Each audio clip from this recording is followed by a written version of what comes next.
Vamos dar continuidade aos nossos estudos. Agora nós iremos estudar o capítulo 7, que vem com o tema relevo e clima. Eu coloquei aqui para vocês duas figuras, certo? Aí a primeira pergunta que tem no livro didático de vocês, na página 138. É a seguinte pergunta: qual paisagem dessas duas aqui que eu coloquei apresenta maior ocorrência de chuva? Será que é a primeira ou é a segunda gravura? Ela está muito fácil essa resposta. Claro e evidente que vai ser na primeira gravura. Por quê?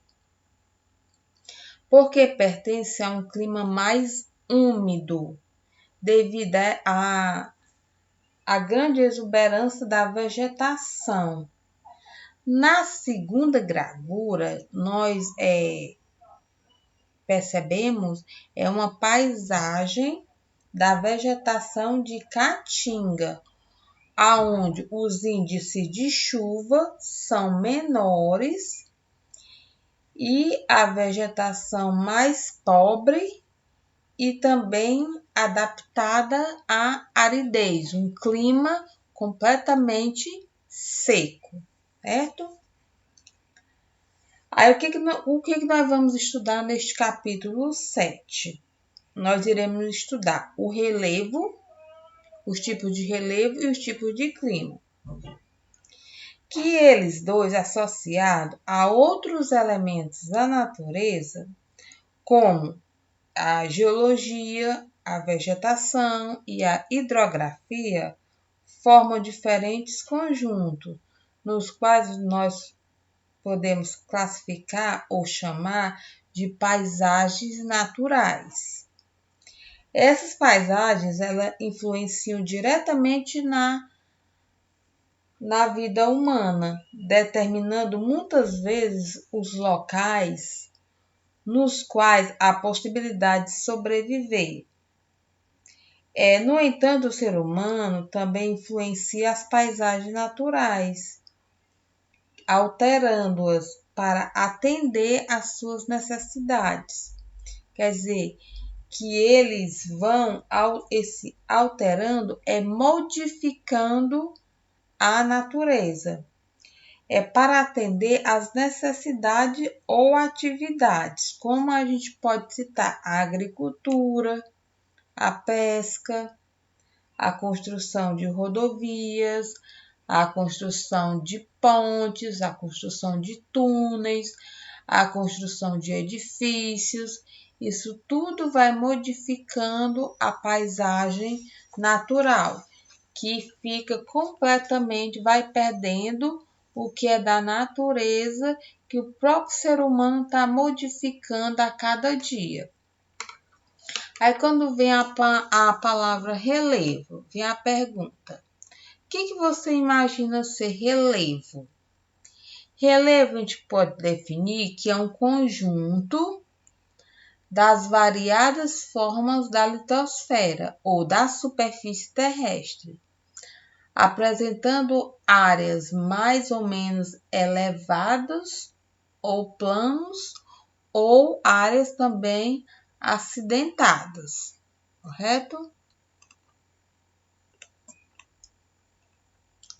A dinâmica da natureza. A paisagem natural é sempre o resultado da interação dinâmica entre os diversos elementos da natureza. Interligados, esses elementos agem uns sobre os outros, de modo que, se um deles sofrer alterações, isso trará modificações em todo o conjunto ou sistema. Quer dizer, se o que for da natureza, o clima, ele sofrer algum tipo de modificação, o solo ou a vegetação também sofrerá. Quer dizer que eles estão interligados, estão ligados um ao outro. clima, vegetação e relevo. O clima é influenciado pelo relevo. As áreas elevadas, por exemplo, são mais frias e barreiras montanhosas podem dificultar a penetração de nuvens úmidas para determinados locais. O relevo também é modificado pelo clima, em especial pela ação das chuvas, dos ventos e pela variação da temperatura. O volume de água dos rios pode variar de acordo com a quantidade de chuva ou com o derretimento da neve, assim como uma parte da água evaporada dos rios e lagos contribui para aumentar o nível de umidade da atmosfera. Em alguns locais onde os rios foram represados e formaram enormes lagos artificiais, observou-se um aumento dos índices de pluviosidade, quer dizer, houve um aumento gradativo de chuvas. Assim, diferentes combinações desses elementos naturais formam paisagens diversificadas, quer dizer, formam paisagens diferentes. Como o território brasileiro é muito extenso, cerca de 8,51 milhões de quilômetros quadrados, ele não apresenta paisagem natural homogênea. Quer dizer que as paisagens elas não são iguais em toda a sua extensão, mas uma ampla variedade de paisagem. Aqui essa paisagem homogênea vai depender de cada local, que a paisagem pode ser diferente. Aí aqui eu coloquei uma gravura que está até no livro de vocês, na página 139. Aqui já é uma paisagem totalmente diferente. Neve, aqui vocês podem ver, neve no município de Caxias do Sul, no Rio Grande do Sul. Podemos notar que algumas araucárias, que é o tipo de vegetação típica da região do Brasil, de clima subtropical úmido, cujas baixas temperaturas favorecem o seu desenvolvimento, em razão da exploração de sua madeira muito intensa até as décadas de 1970 e 1980. Atualmente, a araucária, que é esse tipo de vegetação aqui, que vocês podem estar observando, é considerada uma espécie em risco de extinção. Quer dizer que ela pode acabar, ela está correndo o risco de ser extinta. Estrutura geológica e relevo.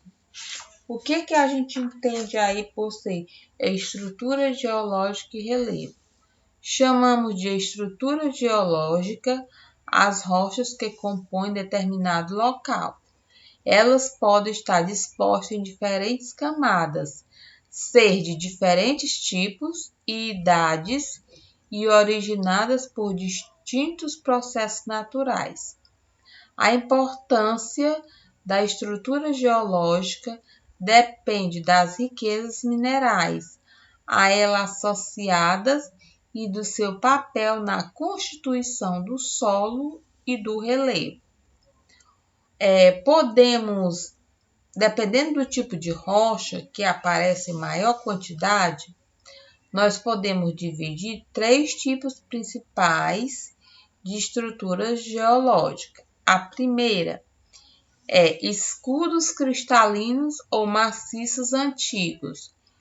São compostos de rochas cristalinas, ígneas ou magmáticas e metamórficas. São estruturas bastante resistentes e rígidas.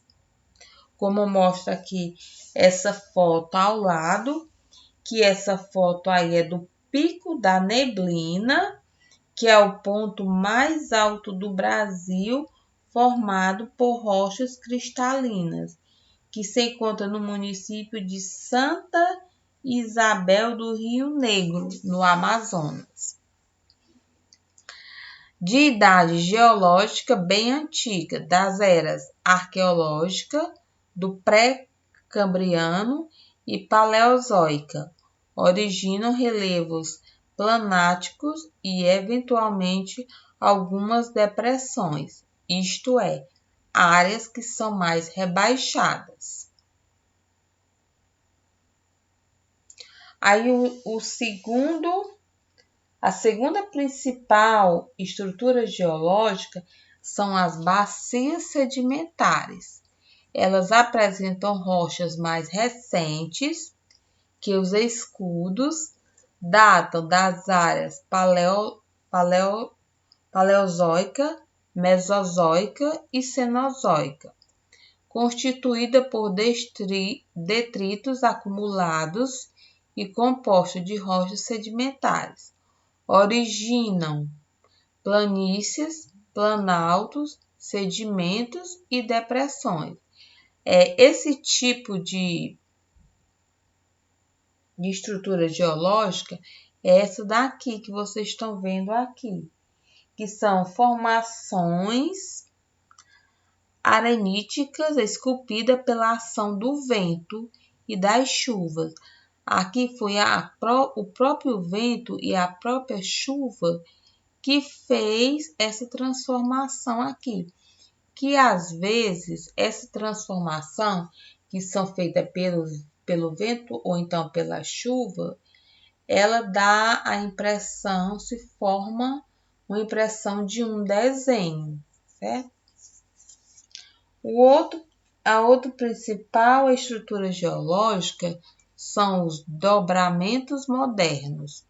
São áreas que sofreram elevações do terreno, grandes dobramentos, em consequência de pressões originadas no interior do planeta, no período terciário, na era cenozoica, e que formam relevo montanhoso, como as grandes cadeias de montanhas jovens ou terciárias, também chamadas de montanhas típicas, como os Alpes, os Andes, o Himalaia, as montanhas rochosas, entre outras. Aqui é uma demonstração desses dobramentos modernos, que são elevações de terreno. Que a gente está vendo aí, essa gravura é de Santiago do Chile, com montanhas da Cordilheira dos Andes ao fundo, formada por dobramentos modernos. Aqui vocês podem estar percebendo que essa gravura está bem diferente dessa primeira. Essa daqui são elevações de terrenos mais modernos, enquanto essa outra não, que é da era paleozoica, mesozoica e cenozoica, e que foram construídas pelo acúmulo realizado pelo vento ou então pelas chuvas, certo? Principais unidades de relevo no Brasil. As unidades de relevo no Brasil se apresentam em 4 unidades que nós vamos conhecer, que são planaltos, planícies, depressões e montanhas. A gente vai ver o significado dessas 4 unidades de relevo. O que são os planaltos? Os planaltos são terrenos altos, variando de planos, chapadas a ondulados, colinas, morros. Geralmente, em um planalto, predominam os processos de erosão, pois o desgaste da rocha é maior do que o acúmulo de sedimento. Os planaltos também são chamados de platôs, que eles também contêm grande parte do relevo do Brasil, que é composto por planaltos. A outra unidade de relevo vem ser as planícies. O que são a definição de planícies? São terrenos planos e quase sempre baixos, formados pela acumulação de sedimentos de origem diversas. Quais são essas origens? Origem fluvial, marinha, lacustre, eólica ou então glacial. São as planícies. As planícies, elas são sedimentos e o desgaste das rochas a gente chama de areia, correto? O desgaste aí das rochas aí nas planícies. Vamos ver a outra unidade de relevo, que são as depressões. Depressões são áreas rebaixadas, quando situadas abaixo do nível do mar. Quando elas estão abaixo do nível do mar, elas são chamadas depressões absolutas. Quando elas estão situadas acima do nível do mar, elas são chamadas depressões relativas. Entenderam aí, né? Que as depressões se dividem em duas, absolutas e relativas. Montanhas. O significado de montanhas são terrenos altos e fortemente ondulados, podendo ter várias origens, dobramentos, vulcanismo, blocos falhados e etc. Aqui vocês têm o mapa do Brasil com relevo. Aí, para observar aqui a legenda.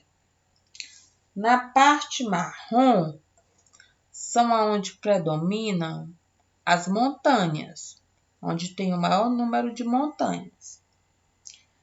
A parte amarela, esse amarelo mais escuro, esse daqui, vem ser os planaltos. O amarelo mais claro, tipo esse, estão localizados as planícies. E a parte verde são as depressões. E vocês entenderam aí, né, que as depressões se dividem em duas. Quando ela se encontra acima do nível do mar, ela é chamada de depressões absolutas. Quando ela está abaixo do nível do mar, elas são chamadas de depressões relativas. Também nós temos outras unidades de relevo. Nós vamos ver.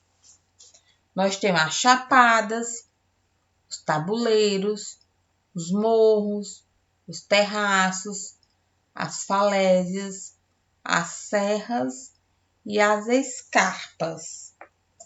Aqui, as chapadas. Aí daqui a definição. São grandes superfícies planas, típicas de planaltos sedimentares. Os tabuleiros, áreas de relevo plano de origem sedimentar, de baixa altitude e com limite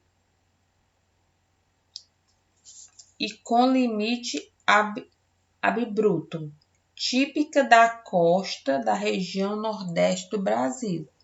Os morros, médias elevações do terreno, com domínio de topos arredondados, amplitude entre 100 metros e 200 metros e altas declividades. Terraços são patamares em forma de degraus localizadas nas encostas dos vales. Falésias são uma forma de litoral constituída por barreiras abruptas entre o continente e o oceano. Serras são terrenos acidentados com forte desnível formado por morro. No entanto, é importante não confundir essa microunidade de relevo com as escarpas, pois nas serras é possível subir por um lado e descer pelo lado oposto, enquanto nas escarpas só é possível subir e descer pelo mesmo lado, correto? Só tem um lado, aí é a diferença. As escarpas é o nome dado aos terrenos muito íngremes de 300 metros a 800 metros de altitude, que lembram um degrau localizado na transição de um planalto para uma área mais baixa. Aí, vocês podem até estar acompanhando as gravuras, na página 143 do livro. Aí, as gravuras de cada unidade dessa de relevo.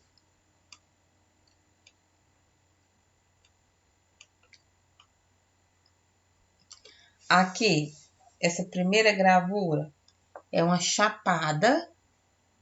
Vocês estão vendo aí como é a chapada, que são superfícies planas. Essa chapada aqui é de Palmeiras, na Bahia. Aqui vem o desenho de vem a representação da gravura de um tabuleiro, que são áreas de relevo que são plano, de origem sedimentar, típica aí da região nordeste do Brasil, que aqui nessa região é Timbaú do Sul, no Rio Grande do Norte.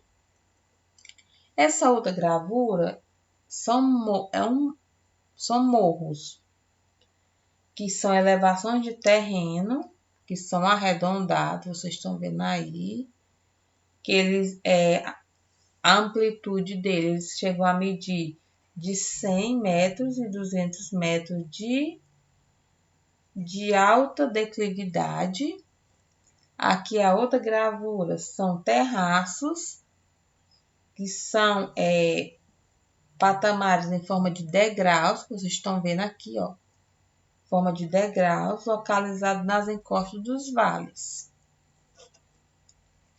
Nesse outro, vem as falésias, que são uma forma de litoral constituída por barreiras abruptas. Essa falésia aí está localizado em Porto Seguro, na Bahia. Essa daqui, a demonstração, a figura são serras, para vocês verem como são os terrenos, são acidentados, fortes desníveis, ó. Tem uma parte mais alta, outra mais baixas. E essa figura aí é de Urubici, em Santa Catarina, que diz que os terrenos, as serras, desculpa aí, pode subir por um lado e descer por outro lado oposto. Enquanto as escarpas, que é essa daqui, você só pode descer pelo mesmo local. Ele não tem dois locais como a serra, um para subir e outro para descer. Nas escarpas, você sobe e você desce pelo mesmo local. E essa gravura aqui é de Alto Paraíso de Goiás.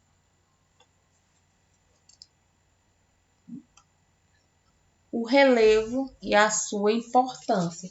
Qual a importância do relevo para nós seres humanos? Dependendo de suas características, o relevo favorece ou dificulta a ocupação humana. Ele pode ser um obstáculo ao uso da terra no campo ou então na cidade, e dificultar ou encarecer a construção de grandes obras de engenharia, no caso, estradas, aeroportos, hidrelétricas e etc. Áreas montanhosas com rochas sólidas exigem maior planejamento e maior dispendio. O que vem ser dispendio? Áreas montanhosas com rochas sólidas exigem maior planejamento e maior dispendio. Dispendio quer dizer maior gasto de recursos para alterá-las e evitar que a paisagem sofra efeitos que resultem em erosão ou desmoronamento. Contudo, outras formas de relevo favorecem a ocupação humana, como áreas planas, tanto de planícies quanto de planaltos. Nessas áreas, o custo para a construção de estradas, por exemplo, é mais baixo do que em áreas montanhosas. Além disso, superfície de relevo plano facilita o plantio e a colheita de diversos gêneros alimentícios. Por isso, podemos dizer que o relevo também facilita a ocupação humana no campo. Aí vocês estão vendo aqui duas gravuras. Na primeira gravura é uma rodovia dos imigrantes, aí que está próximo a Cubatão, em São Paulo.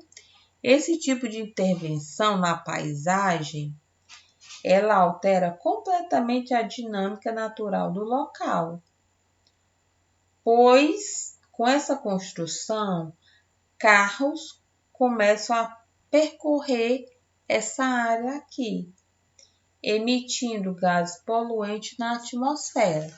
Vocês estão vendo que houve a modificação, a ação do homem aqui nessa paisagem, em que ele construiu essa rodovia, que ela vai servir de transporte para mercadorias, aonde quem vai sofrer é a paisagem natural, vencer a natureza. Sofrer por quê? Pelos gases que são emitidos, que são gases poluentes dos automóveis. Na segunda gravura, é uma cachoeira, Véu da Noiva, na Chapada dos Guimarães, no município de mesmo nome, de Cachoeira Véu da Noiva, no Mato Grosso. Vocês podem observar que essa paisagem,